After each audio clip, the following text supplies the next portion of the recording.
It's time for a VR demo. Hi folks, I'm Josh, and today I want to talk to you about VR headsets and ask questions like what is the best kind of game for it, and why would anyone ever buy a VR headset ever in the first place in any possible universe. But we'll get onto that later. What you're seeing in the background is the HTC Vive played at Game City, and the game is called Unseen Diplomacy.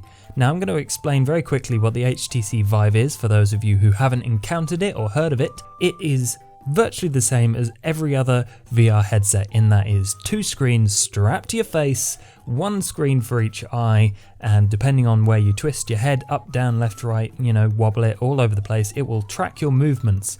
What the HTC Vive does differently to all the others is that it tracks your physical position in a space. So there's a square with two of the corners on opposite sides. There's a camera that track where you are, where you're facing, what you're doing in that physical space.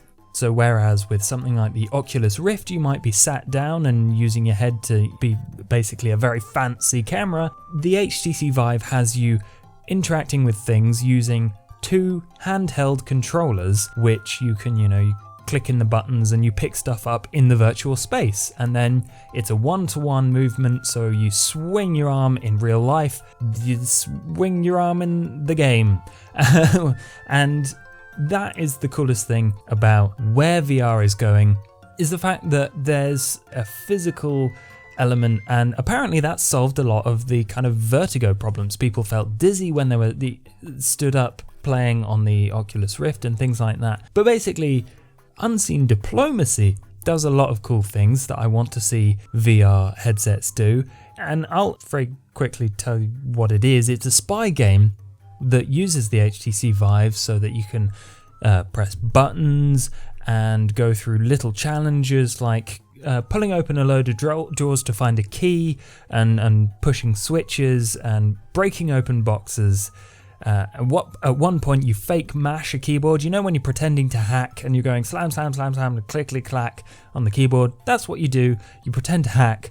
And probably the most interesting parts are the fact that there are tools in the game like torches, which you use to illuminate dark areas, or screwdrivers, which you use to literally put the end in a screw, twist round, and the screw will become unscrewed, and that's how you gain access to a vent by, you unscrew the screws with the screwdriver, you drop the screwdriver, you then pick up the vent panel, pull that off the wall, and then, this is the other cool bit, you get physically down on the ground and crawl through a vent space like you would in Mission Impossible, and it uses the floor to interact with, because obviously if there were physical objects in a room you might trip over them, because the HTC does not track those, and no one wants that. So it pretends that there are things there and you have to get around them using the floor, because otherwise there's no real feedback for a lot of different things. And I really enjoyed crawling around some vents on the floor. It sounds weird, but I did.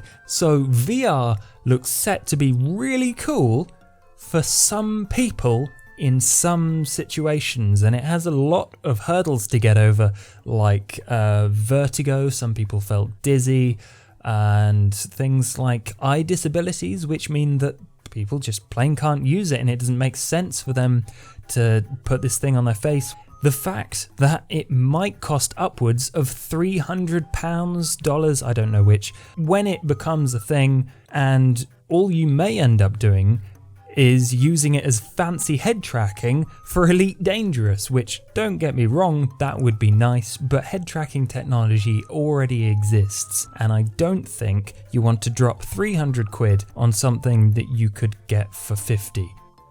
With restrictions like the ones we've mentioned, and the fact that you cannot possibly do any other camera type than a first-person one, means that there's a limited pool of resources and experience to draw on from non-VR games, but I think Unseen Diplomacy does touch on some really cool mechanics. The place my mind went to first is Bethesda style games. And if you've ever played Skyrim or Fallout or even something like Gone Home, which obviously isn't Bethesda, I know, but if you've played those games, the one thing that is always hilarious is picking up and dragging bodies and throwing around cakes and objects and very carefully, neatly tidying your house and placing things on shelves, or just creating a big old mess. And I think for the Vive particularly, because there's that physical element and not the clunky controls of, pressing in the right analog stick and messing around with your directions and you have to hold it in, although with Fallout 4 you don't have to do that anymore. Anyway, because there's not that in the way anymore, you just use your hands. That is a brilliant place to start. I think interacting with elements like that is going to be the meat of a lot of VR games, but they are more toys and less adventures or narrative driven things or other types of games that have a long-term consistent reason to stick with them.